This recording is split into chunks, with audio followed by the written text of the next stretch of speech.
Let's not talk about it. I don't want to affect your sentence. But in a couple days, I just got a new charge. It's gonna be public.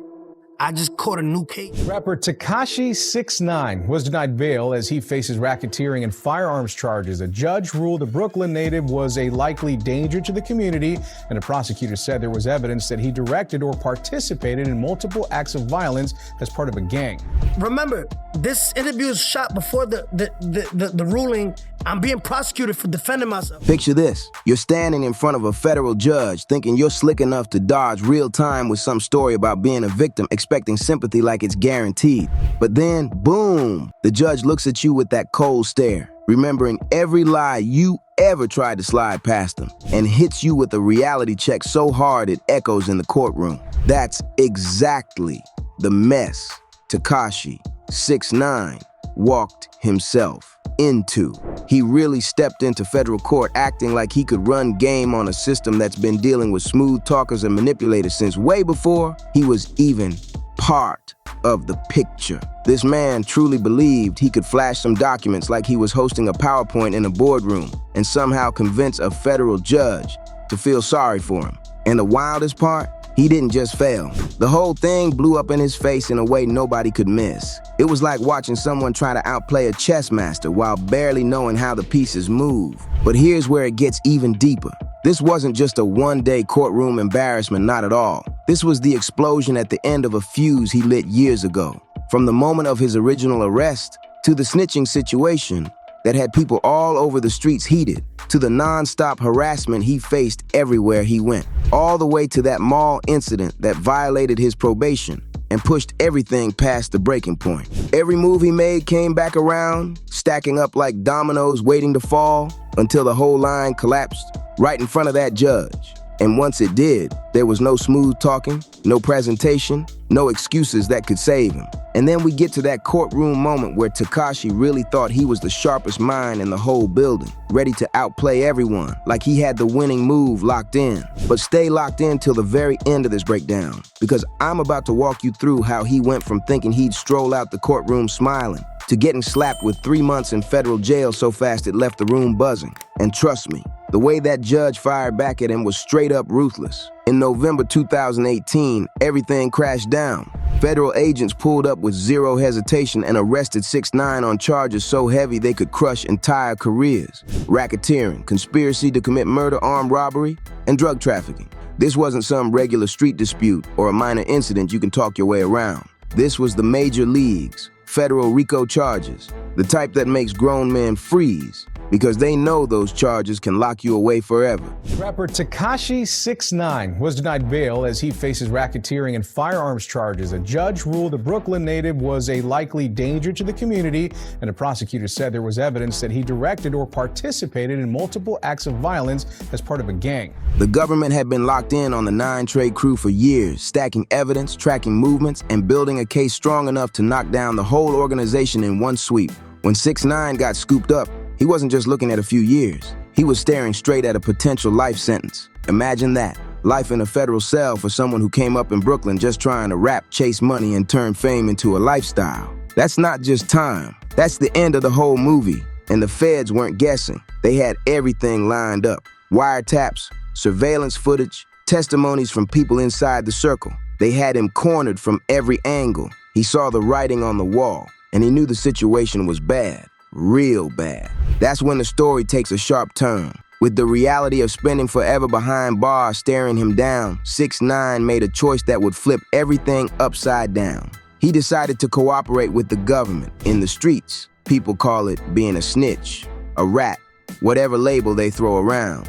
But legally, he became a cooperating witness, stepping into a whole different role with the courts. His cooperation deal wasn't some light agreement either. It was serious business. 6ix9ine agreed to get on that stand and testify against his former associates in the 9 Trey Bloods, including Anthony Harv Ellison and Aljamain Nuke, Mac. This move didn't just shift his case, it shifted his whole image, his whole reputation, and the entire direction of what was about to unfold next. He let everything spill. Robberies, shootings, drug plays, the whole inner structure of how the gang operated. He sat on that witness stand for days, laying out every detail like it was a documentary in real time. And remember, He wasn't talking about strangers. These were people he once called family, people he made music with, people who stood next to him when he was climbing the ladder. But when that life sentence started staring him down, all that loyalty vanished instantly.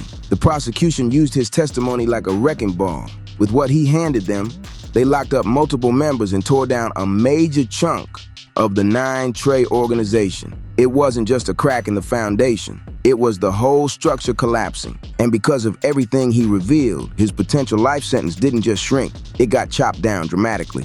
The government stepped in, recommending a punishment way below what the guidelines normally require. By December 2019, he was officially sentenced to 2 years in federal prison, with credit for the time he already served. But here's the wild twist. Due to his cooperation in the COVID-19 situation, he got transferred to home confinement in April 2020, ending up serving around 13 months total. That's barely a fraction of what he was facing. When 6ix9ine stepped back into the world, he thought he could hit reset like nothing happened. He dropped Gooba, came back loud, and the numbers were insane. The track shot straight to number 3 on the Billboard Hot 100. His Instagram Live hit records, and the views were flooding in. It looked like he flipped the whole situation in his favor, like he was back on top without missing a beat. But there was one massive problem he couldn't outrun. The streets don't forget, and they definitely don't forgive. From the moment he walked out of federal custody, he didn't just return as Tekashi the rapper. He returned as Tekashi the target. And it wasn't only gang members watching him sideways. Regular people across the country felt a way about what he did and made sure he felt that pressure. The harassment started instantly and never slowed down. Everywhere he popped up, there was tension, threats, cameras in his face, people yelling things at him. It was a level of public hostility most folks would break under, a type of non-stop heat that follows you across every city you step foot in. According to his own testimony in court, the harassment didn't just follow him. It hunted him down everywhere he went. He couldn't even sit down at a restaurant without an owner stepping up and telling him their spot wasn't a place for rats. He couldn't pull up to public events without people pressing him, throwing things, or trying to spark a fight right on the spot. At a UFC event, somebody even hit him in the face with a glass of water while he was trying to get through to the VIP section. It was chaos every time he stepped outside. The psychological weight was heavy, way beyond the usual online comments or social media trolling. This was in-person hostility, real people in real places taking real shots at him. And no matter how many security guards he hired, they couldn't block every random stranger who wanted to test him or boost their own reputation by confronting the famous snitch. It was a dangerous spotlight he couldn't turn off. Even with all this heat on him, 6ix9ine was somehow managing to stay out of legal trouble for a stretch. He was on supervised release, and that came with strict rules he had to follow. No weapons, no drugs, no connecting with known criminals, and absolutely no fighting. Even defending himself could land him right back in court. He was supposed to move like a ghost, quiet and unproblematic, but the world around him didn't allow that. Then early 2024 hit, and everything fell apart at a mall in Florida. The whole situation started like countless others. Someone recognized him. Just seeing him was enough to set things off. According to court documents and witness testimony, a man walked right up to him and started calling him a rat, pushing every button he could to get a reaction. At first, it looked like 6ix9ine was actually going to be smart and walk away. For a moment, it seemed like he was finally learning how to avoid letting people drag him into trouble. But that's when things spun out of control, because the situation didn't calm down. It escalated fast. Instead of dipping out the mall or calling security like someone trying to avoid trouble, 6ix9ine made a wild choice. He followed the man up to the second floor and straight up launched at him. He didn't throw one punch and stop. He went all in, beating the man down until he suddenly realized the guy had a gun on him. And that's when he finally took off running. This wasn't self-defense, and it wasn't a moment of panic. This was a deliberate move to chase someone down just because they were talking trash. And it was caught crystal clear on mall security cameras. Within days, authorities arrested him for violating his supervised release, and that wasn't even the end of it. When they tested him, they found MDMA and cocaine in his system, which was another major violation of his conditions. At that point, the probation violation hearing was locked in, and 6ix9ine knew he was in deep trouble. And to make things worse, this wasn't his first time messing up. He had already been busted for drug use before. and had served 45 days behind bars for that violation. Now the stakes were way higher, and he was staring at the possibility of spending years in federal prison. According to the lawyer who later broke down what happened, that courtroom hearing was like watching a full-blown movie unfold right in front of everyone. The government came in swinging hard, asking for serious jail time. They argued that 6ix9ine was incorrigible, impossible to reform, and that they had already tried everything: counseling, drug treatment, multiple probation officers, all of it. Nothing stuck. They told the judge they were done trying to help him and pushed for the judge to lock him up for real this time. But 6ix9ine and his legal team showed up with a completely different game plan. They decided to put on what can only be called a performance, trying to get the judge to feel sympathy by focusing on all the harassment and threats he had been dealing with since he got released. They painted him as someone who was constantly being provoked and targeted. This is where 6ix9ine thought he could outsmart the system again. He stood in that courtroom with exhibits, videos, and a whole presentation, trying to prove he was the real victim in the situation. He believed he could convince the judge to go easy on him by showing everything he'd been dealing with. But he had no idea the judge was about to flip the whole script on him in the coldest way possible. He walked into that courtroom and unloaded story after story, painting himself like someone living under non-stop attack, pushed into reacting every single time someone provoked him. He told the judge about restaurant owners trying to kick him out, the UFC moment when someone threw water in his face, random people punching him at concerts even when he had security right there. He talked about fake police trying to pull him over inside his gated community, and then dropped the most dramatic claim of all, that armed robbers had invaded his home and held his mother at gunpoint just a week earlier. It was a heavy list, and he delivered it like he expected the whole room to feel his pain. 6ix9ine's whole argument boiled down to this. He said it was a mental health battle, that no person could stay calm while constantly provoked, stalked, and threatened. He wanted the judge to see him as someone trapped in a dangerous cycle caused by his past, someone who had no real escape as a high-profile cooperating witness. He wanted sympathy, mercy, understanding, the whole package. And honestly, for a split second, it almost sounded convincing. The harassment he described was extreme, and it's true that cooperating witnesses often face retaliation and real danger. But then came the mistake, the massive one.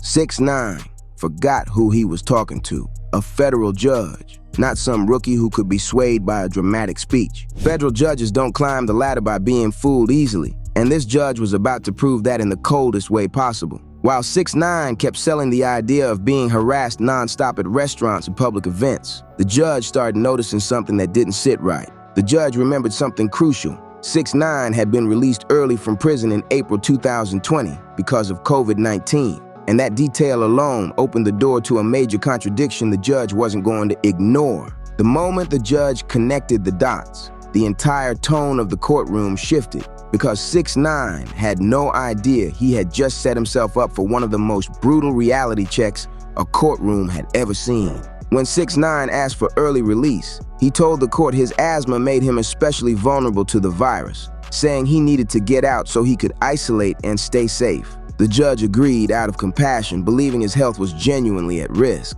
But now, in this new hearing, 6ix9ine was telling a totally different story, claiming that in August and September of 2020, just weeks after being released for COVID safety, he was out at restaurants with big groups, getting into confrontations with owners and people in the crowd. The judge wasn't about to let that slide. They connected the dots instantly and called him out right there in the courtroom. The judge looked at him and said, "You remember when I gave you 24 months and then you asked me to let you out early because you have asthma and there's COVID and you can't isolate in prison?" The judge reminded him, "I let you out early because of what you told me. And now I just heard you tell me that you went to these restaurants back in August and September 2020 when you got kicked out. Why were you at restaurants with large groups of people just weeks after begging me to get out early so that you could isolate and stay safe during COVID?" That question hit like a knockout punch. 6ix9ine's whole argument fell apart right in front of everyone. His credibility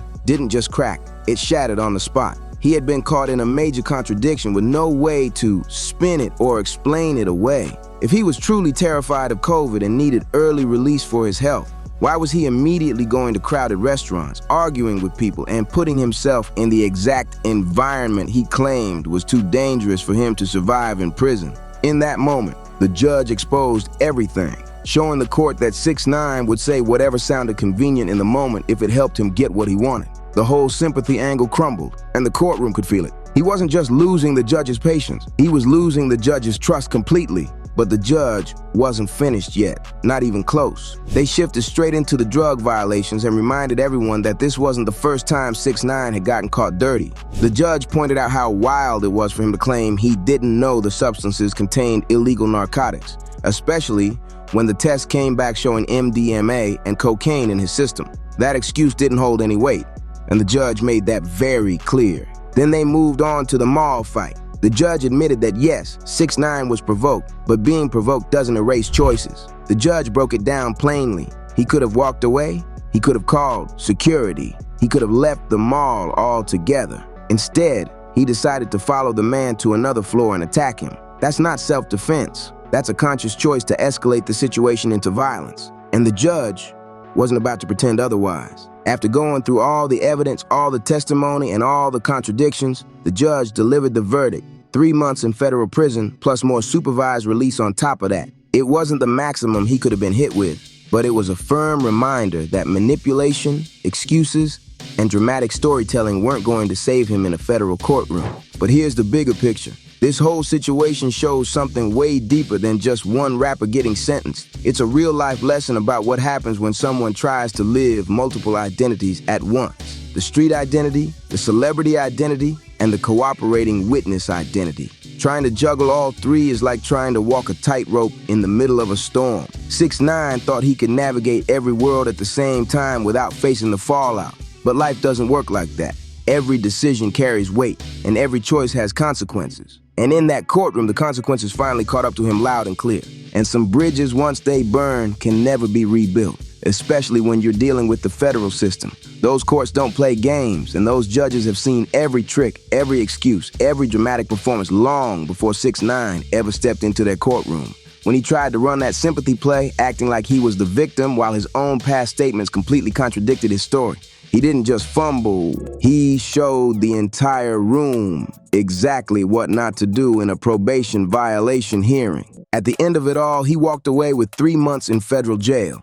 Not because the world was against him, but because he couldn't stop himself from making reckless choices. He had every advantage anyone in his position could ask for: early release, a booming music career, serious money, and a massive platform. But instead of moving smart, he kept diving into chaos and then pointing fingers everywhere except at himself. The judge saw straight through the performance and gave him exactly what the situation called for. And trust this, the story isn't finished yet, but one thing is crystal clear. 6ix9ine learned the hard way that you can't outsmart the federal system. And you definitely can't outsmart a seasoned federal judge who's been doing this longer than you've been alive. Sometimes the real power move is taking responsibility, serving your time, and leveling up. But that's a lesson he's still figuring out, 3 months at a time. And before you dip, listen up. This is exactly why you need to lock in with us. Turn those notifications on and hit that subscribe button right now, because the streets never sleep and neither do we. Rap Uncovered is just getting warmed up, and there are way more untold stories, wild breakdowns, and street legends we're about to expose. We drop heat every single day, and tomorrow's upload is gonna be even crazier, even deeper, and absolutely unmissable. So smash that like button, share this video with all your homeboys, and drop your thoughts in the comments. We'll catch you in the next one, right here at Rap Uncovered, where the truth of the streets lives.